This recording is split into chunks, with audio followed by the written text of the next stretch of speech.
Welcome back to Winners and Losers, the show that looks at the highs and the lows from around world football this weekend. As you can see, we're back in the studio. We're back joined by Drill and we're back joined by Patrick Van Straten. There's been some epic games this weekend, Pato. Who are our first winners, big man? It's Real Madrid. It had to be. They beat Deportivo 3-2 this weekend, and Zinedine Zidane has now stretched that unbeaten record to 35 games. That run includes winning the Champions League. In that time, they've had 26 wins, 9 draws, and obviously 0 losses. In fact, Zidane's record as a manager, 51 games, 38 wins, 11 draws, and just 2 defeats. Fuck. Now, we were seeing Barcelona fans going absolutely berserk on Twitter this weekend. They're just saying it's luck, pure luck. Zidane's a terrible manager and that this is going to end pretty soon. But Zidane responded in a classy way, just saying, well, I'm pretty lucky to be managing such a good team. Classic Zizou. There he is. Classic But Zizou. this was an interesting game. Ex-Madrid player Joselu, you might have remembered him being the next big thing a few years ago. He bagged 2 to make it 2-1 before Mariano equalised, continuing his good form. Sergio Ramos then did what he does, netted a 92nd minute winner to nick it at the death. What an incredible servant to the club that guy's been. Yes, indeed, although he was slightly fortunate to be on the pitch, perhaps. A little scuffle. Definitely should have seen red, pushing someone. There was no need for it, but he did score his second last-minute winner in as many weeks. Incredible scenes in the crowd and incredible scenes on the pitch. That's 5 goals in all competitions this season, more than any other La Liga defender. He's an incredible goal-scoring defender. 63 goals in 492 appearances. Oh my God. Have that statistic for free. That is ridiculous. I don't know how he does it. He always seems to arrive. He times his runs so well. Although I do have to admit, I partly agree with Barcelona fans a little bit in this game anyway. I'm not saying luck stretches throughout his run, but they weren't great against Deportivo on the weekend. Fairly unconvincing, of course. You've got the injured Bale. He rested Ronaldo, who rested Benzema. I think he was hoping for an easier day than he got.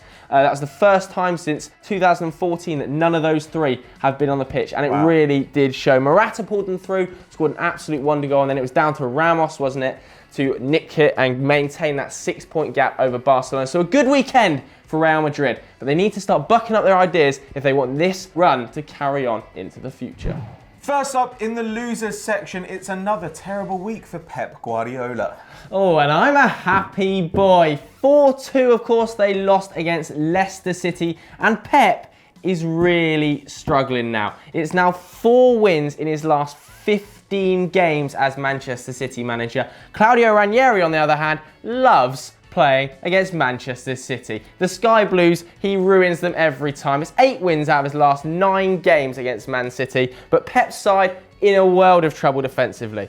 They were a shower of shit on the weekend, honestly. They were 3-0 down after 25 minutes, and to be honest, they were lucky they didn't go into half-time 5 or 6-0 down. That is the scale of how poor Man City were at the weekend. The 3 at the back really didn't work, and Jamie Vardy took all sorts of liberties against them. I had a hat-trick. He was dominating them. It was his first hat-trick since playing for Fleetwood in 2012. Murderous scenes, honestly, Patrick. What is going wrong for Pep?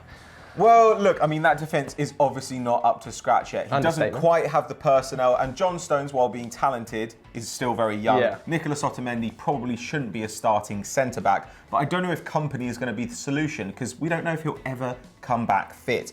But City have now got 1 clean sheet in their last 17 games. Claudio Bravo, who's getting a lot of stick, though I don't think he necessarily deserved it in this game, he's conceded 5 out of the last 6 shots that he's faced. This is not ideal. Now, there is a weird fixation on the way that people think that Pep's team should be defending. He was asked in the press conference why his side didn't win a tackle in the first 35 minutes. And he said, I'm not coaching tackles, I'm not training for tackles. What's tackles? In this game, City had to push up high because they conceded so early. Slimani, a real thorn in their side on the day, just busting through defensive lines.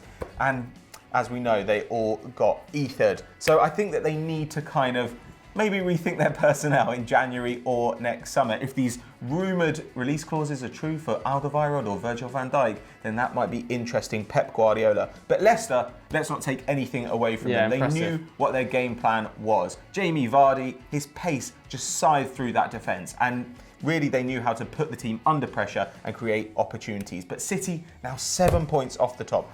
6 points above 6th place. Is it time to be worried? Are they going to make the top 4? Let us know what you think in the comments below. Our next winners come from France, and the Principality are going to be happy. It's Monaco, Pato. Yes, indeed, and we want to focus on one guy in particular, Radamel Falcao. Now, Monaco beat Bordeaux 4-0 this weekend, and Falcao nested himself a cheeky hat-trick. They're now second in the table after Nice drew with PSG last night, and they've actually scored more than any other side in Europe's top 5 leagues. They've netted 53 goals. Real Madrid have 40. Bayern have 34. Arsenal 36. Liverpool 37.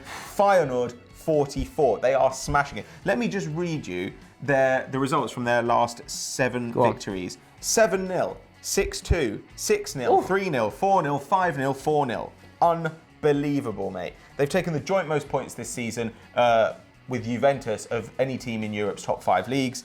And you have to go back to 1969 to find a team that scored more goals in the first 15 matches in the French league. They are on fire. And one man is on fire. You mentioned him a minute ago. That was his first hat-trick. It's Radamel Falcao since 2012. Of course, he had those 2 terrible loan spells in England, but nevertheless seems to have bounced back with a vengeance this season. He's already got 14 goals and 3 assists in just 16 appearances. And he's really spearheading what can only be described as a properly lethal Monaco attack. Leonardo Jardim, of course, is managing the side. He was initially criticised heavily for playing a really boring style of football, but now he seems to have completely turned it around, and hats off to him, because that Monaco board, they tried their very best to fuck him in the summer of 2015. They really did. Of course, they sold Martial, they've sold Carrasco, they've sold Falcao on loan. Abdenor went as well. Kondogbia, James Rodriguez, Kurzawa went as well. Shambolic scenes from the board, but he has been clever. Jardim, he's bought in the likes of Kamil Glick, was a very good move, has really shored up the defence. Sidibe's come in, he's moved Fabinho into central midfield, which is a very interesting move. He's playing really well in there, and he's starting to get the best out of Falcao again. And he's got a constant rotation strategy going on that has seen 23 different players start already this season. So the team looks fresh, doing well in the Champions League and doing well in Ligue 1. But can they pip Nice to the Ligue 1 title, or will PSG make a late charge? Let us know what you think by voting in the poll right now.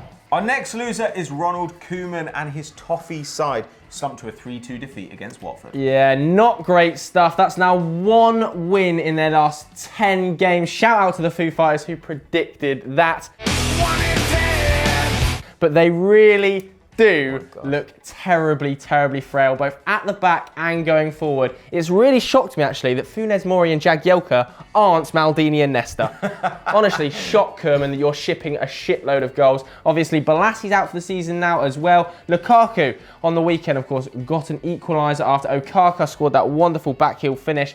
But from there on in, Everton, terrible, terrible again. They've now conceded 11 goals in their last 4 Premier League away games. Not a patch on Koeman's Southampton side. I was always wondering, why has he left Southampton for Everton?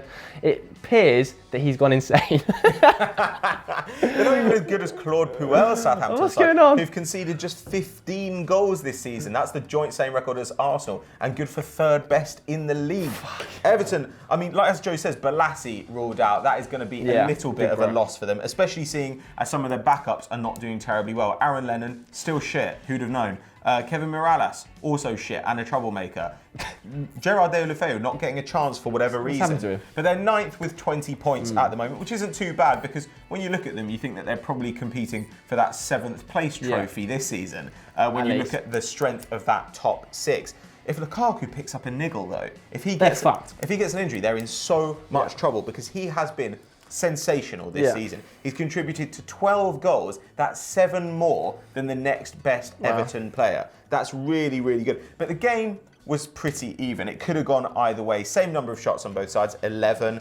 And Everton actually edged possession, 52% they had. However, let's have a look at their schedule, mate. Their next 2 games are Arsenal and Liverpool, the 2 top scorers in the Premier League. If they can get something out of those games, then happy days will be here again. But if they don't, and if they lose that Merseyside derby, things could get pretty bleak for Ronald Koeman.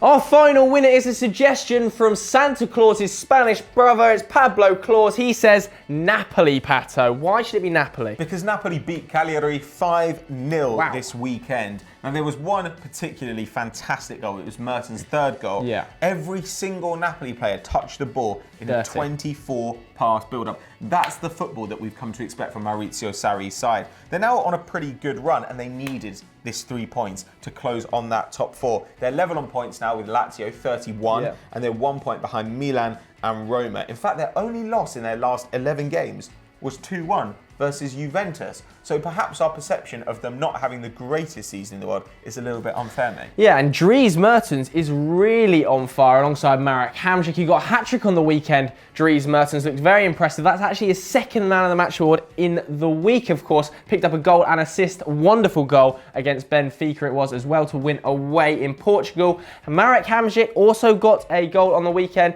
He also got a hat-trick of assists. Wow. As well as 109 completed passes. So Hamšík looking very impressive. Dries Mertens looking incredibly impressive. But Napoli, are they going to be able to close the gap on Juventus? Probably not. We all know Juventus are going to win it anyway, so what's the point in Serie A? Our final loser comes from the MLS Cup as Toronto FC lost to Seattle Sounders. They did, but it wasn't a great game. It was 0-0, Patrick Van Straten, and that's as far as my American accent will go. Toronto fans must be gutted. The reason they're in our losers section is they completely dominated this game, and Seattle eventually came out winners on penalties after a 0-0 draw. Sounders going into the game, historically, really good against Toronto in head-to-heads. They've won 7 of their last 11 meetings, and that trend kind of continued in this game. Although it was slightly fortunate. Let me reel off some statistics here. 54% possession to Toronto. They had 19 shots to Seattle's 3, 11 key passes to Seattle's 2, but the atomic ant, Giovinco, just couldn't do it on the day. He was subbed off with a fairly lackluster performance in about the 103rd minute. That's rather surprising as well because he contributed to 5 goals in his last 3 games building up to this. 3 goals, 2 assists. He was looking on fire. Everybody's expecting a Toronto win, but they just couldn't get the ball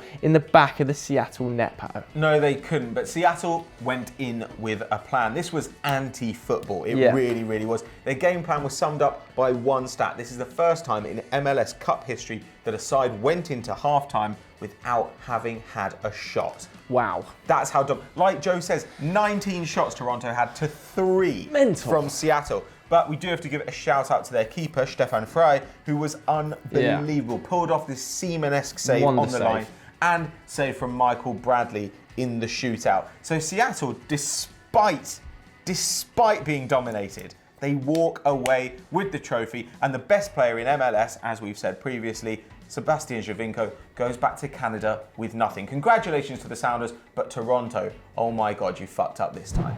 So we've of course got a few Twitter shout-outs that you guys have been tweeting into me and Pato all weekend. In our winners, we've got Swansea from Didier YT, of course, a good performance from Brad Babley's boys. Finally, they've been shit for weeks. We've also got Henrik Mkhitaryan. That one comes in from, how the hell do you pronounce this name? Abhishek Sharma, man of the match, and a goal. Shame about the injury, but it doesn't look like it's going to be too bad. And a Kaka, a wonderful backheel flick. That comes from C-Web. Also got his 2nd against Everton. A great performance and some quality suggestions. Yeah, in our losers category, we've got a 2nd entry from Pablo Claus. Valencia, 12 points from 15 games. It's not going well for them. Santi Mina was complaining this weekend. Dortmund dropping points like flies. They're now down in 6th. They're 8 points off Bayern. That comes from You'll Never Walk Alone, 67-88.